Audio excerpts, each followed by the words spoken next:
ایک بوڑھا بھرے دربار میں داخل ہوا اور بے دھڑک بادشاہ کے پاس جا کر اس سے اپنا قرض مانگنے لگا۔ تمام درباری بوڑھے کی ہمت دیکھ کر حیران رہ گئے اور سوچنے لگے کہ آج تو بوڑھے کی جان بخشی نہیں جائے گی، مگر بادشاہ کے ماتھے پر ذرا بھی شکن نہ آئی اور بولا، کہو بابا کیا بات ہے؟ بوڑھے نے کہا، بادشاہ سلامت، میں آپ سے اپنا قرض وصول کرنے آیا ہوں۔ بادشاہ نے پوچھا، ہم کس طرح آپ کی مقروض ہیں؟ بوڑھے نے جواب دیا، جہاں پناہ، اگر آپ کو یاد نہیں تو کچھ کہنا بیکار ہے۔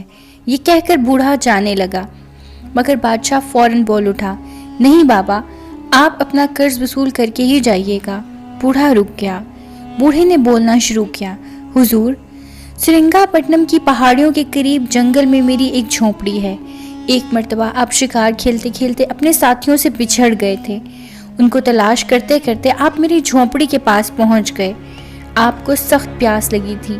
آپ نے پانی مانگا تو میں نے آپ کی خدمت میں انار کے شربت کا پیالہ پیش کیا۔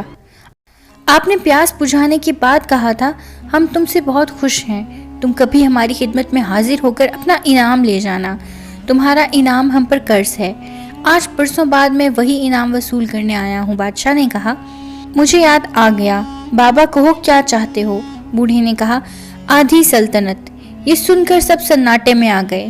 خود بادشاہ سلامت بھی تھوڑی دیر کے لیے خاموش ہو گئے، مگر بولے، بابا، ہم تمہاری خواہش پوری کرنے کے لیے تیار ہیں۔ یہ سن کر تمام درباری اور بوڑھا بھی دنگ رہ گیا اور بولا، بادشاہ سلامت، آپ بے شک اپنی بات کے سچے ہیں، میں اپنی خواہش واپس لیتا ہوں۔ مجھے بدلے میں صرف ایک گلاس سادہ پانی پلا دیجیے۔ بابا کی یہ خواہش پوری کی گئی۔ پھر بادشاہ نے حکم دیا کہ اس کی جھونپڑی کے ارد گرد کی زمین میں انار کے درخت لگا دیے جائیں۔ دوستو، جانتے ہو یہ بادشاہ کون تھے؟ یہ تھے سلطان ٹیپو شہید رحمت اللہ علیہ۔